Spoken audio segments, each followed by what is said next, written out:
Halo Leo, selamat datang atau selamat datang kembali. Ini adalah reading tanpa batas waktu. Jadi kapanpun kamu nonton adalah waktu terbaik kamu untuk dapat pesan ini ya. Oke, sebelumnya aku minta maaf kalau jedanya cukup lama ya. Kita mulai saja dari tema besar kamu. Eight of Wands. Eight of Wands itu bisa berbicara momentum, bisa pergerakan, bisa jadi juga komunikasi dan lihat, entah kenapa kayak aku melihat background itu kan kayak biru terang gitu, langitnya terang. Jadi kayak ada sesuatu yang apa ya, yang mencerahkan gitu atau sesuatu yang terlihat jelas sekarang. Jadi kayak mungkin sebelumnya kayak kamu ada situasi yang seperti stagnan atau kamu nggak tahu atau membingungkan atau abu-abu. Nah sekarang kamu mungkin sudah ketemu jawabannya atau bisa melihat dengan lebih jernih. Kalaupun ada semacam konflik atau gesekan gitu, kayak keadaan udah bertransisi di mana kedua belah pihak sudah berada di apa ya, di mental space yang lebih baik lagi gitu. Terus juga aku mendapat tema gini, tema tentang feminine energy di dalam diri kamu. Ini waktunya kamu untuk lebih reseptif, lebih apa ya, merawat diri kamu, lebih in the flow, dan juga ada sesuatu tentang meregulasi emosi dengan lebih baik lagi gitu. Atau perhatikan emosi kamu karena lihat, yang mengkonfirmasi Eight of Wands itu adalah Queen of Cups gitu ya. Queen of Cups itu kan energi yang nurturing, berbicara juga tentang emosi. Terus intuisi juga bisa, tapi lihat di posisi tantangan kamu juga adalah Queen of Cups gitu. Jadi kayak um, dua dua queen ini saling berhadap-hadapan gitu. Bisa jadi ya, karena di sini energi elemen airnya cukup signifikan, mungkin ada keberadaan elemen air yang signifikan di hidup kamu, atau itu tadi karena elemen air itu bisa berbicara tentang emosi, intuisi, terus juga uh, gimana meregulasi apa ya, gimana merawat diri kamu maksudnya. Terus bisa jadi juga ini ada sesuatu yang berhubungan dengan elemen air, Pisces, Cancer, Scorpio, karena di sini cukup banyak sih cupsnya gitu. Atau kamu punya placement air di dalam natal chart kamu. Nah, sebelum kita bahas lebih lanjut, kita lihat oracle dulu. Yang pertama itu adalah yin. Yin ini berbicara gini, um, lebih reseptif, lebih apa ya, lebih mendengarkan. Terus juga kalau misalnya gini, kamu kan yang biasa berada di pusat perhatian, biasa didengarkan, biasa kadang kecenderungan ekstrimnya juga butuh atensi gitu. Sekarang biarkan orang lain yang dapat pusat perhatian, belajar mendengarkan orang lain, belajar memberi ruang untuk orang lain gitu, untuk punya ruang juga untuk didengar, untuk dapat perhatian juga.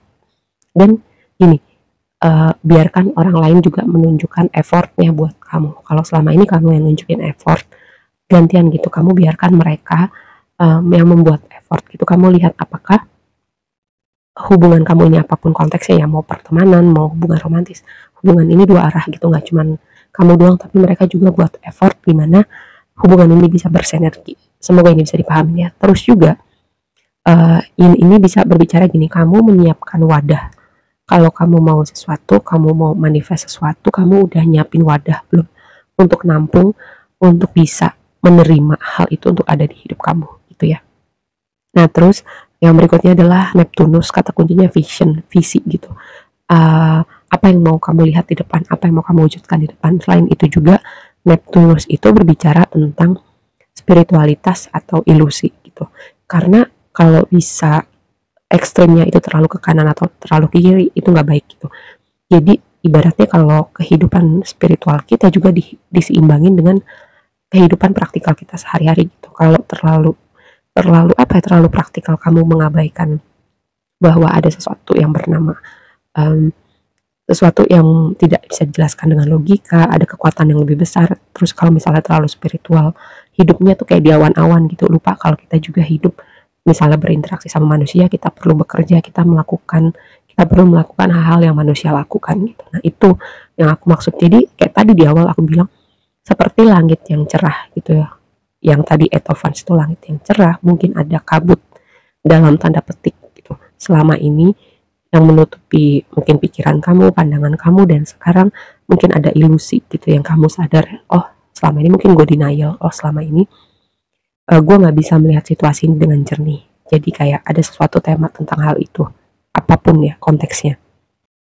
Karena gini, lihat tema di dasar deck itu kan King of Swords gitu. King of Swords itu harusnya gitu. Jadi energi orang yang stoik bisa meregulasi dirinya dengan baik, orang yang cerdas, bijaksana, dan apapun kondisinya dia bisa tetap berpikir jernih gitu. Nah itu sisi bagusnya King of Swords. Cuman sisi misalnya kebalikannya adalah dia bisa jadi kayak dingin, bisa jadi juga pedas kata-katanya karena dia tidak memperhatikan gitu. Kadang menyampaikan sesuatu, menyampaikan kebenaran caranya nggak perlu menyakitkan gitu ya. Terus nah kita balik ke posisi blessingnya, itu adalah King of Pentacles dikonfirmasi sama Hierophant. Hierophant itu bisa berbicara kayak tadi ada sesuatu yang berhubungan dengan spiritualitas, keagamaan, komitmen juga bisa. Dan King of Pentacles itu bisa berbicara stabilitas gitu ya, stabilitas, abundant juga bisa, sesuatu yang berprogres yang kamu bangun selama ini.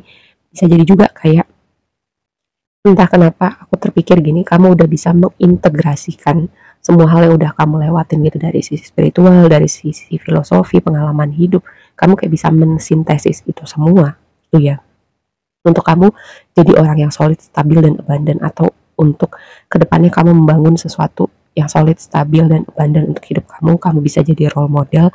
Dan ini juga bisa berbicara gini, karena Hierophant itu kalau di kartu klasik dia tuh kayak ada orang yang di hadapan dia mendengarkan dia, jadi kayak mungkin kedepannya nggak semuanya ya, tapi kayak ada orang-orang yang akan dengerin pendapat kamu gitu, atau menanyakan kamu, atau bahkan mungkin jadi kamu jadi sosok yang inspiratif gitu.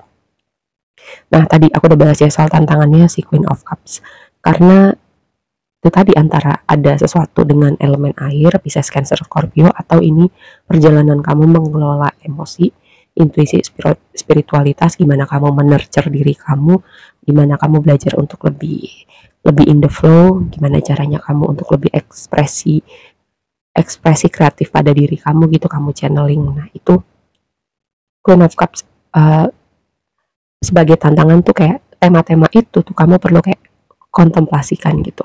Lihat konfirmasinya Four of Swords. Four of Swords itu antara healing, berpikir gitu, kayak merenungkan sesuatu hal atau berdoa. Nah terus yang akan datang ada Page of Wands gitu dengan Wheel of Fortune. Ini sesuatu yang menarik banget sih, karena kayak kamu akan memasukin sebuah perjalanan yang baru, dan ini kamu gak akan duga, karena Wheel of Fortune itu ada kayak selalu unsur ketidakterdugaannya gitu, kayak momen roda berputar kita gak pernah tahu kapan. Tapi dengan Page of Wands di situ itu adalah seperti angin segar gitu, kayak pintu kebuka buat kamu untuk kamu punya sebuah lembaran baru, dan itu vibe-nya fun, excited, seperti angin segar juga bisa. Dan kalaupun kaget, kalaupun kamu tidak menduga akan sampai di titik itu, vibe-nya positif sih. Terus nah ini yang menarik, yang berikutnya Two of Cups sama Six of Cups bertemu lagi dengan seseorang ini konteksnya bisa apa aja ya, karena Six of Cups itu selalu ada tema tentang masa lalu, mungkin pertemanan, mungkin orang yang kamu kenal tapi udah lama gak komunikasi, gak ketemu, itu bisa, teman masa kecil juga bisa. Terus juga kayak ini sesuatu semacam kamu mewujudkan atau melihat sesuatu terwujud, hal yang sudah lama ingin kamu wujudkan gitu. Entah kenapa aku terpikir seperti itu sih, karena Two of Cups itu bisa berbicara union gitu. Union gak cuman antara manusia, tapi juga kayak kamu union dengan sesuatu hal gitu. Semoga ini bisa dipahami ya, gak terlalu absurd. Tapi yang jelas itu sih yang aku dapat gitu pesannya dengan Two of Cups dan Six of Cups. Selain itu, Six of Cups juga bisa berbicara seperti hadiah. Itu sesuatu hal yang menyenangkan, vibe-nya positif banget sih. Jadi aku rasa segitu aja dulu readingnya kali ini buat kamu. Inget ya, ada kayak tema tentang ekspresi energi feminim gitu, terus juga emosi, dan mungkin keterhubungan kamu dengan elemen air itu signifikan untuk sebagian dari kamu. Aku rasa segitu aja dulu, semoga bermanfaat dan sampai ketemu di reading berikutnya ya. Bye.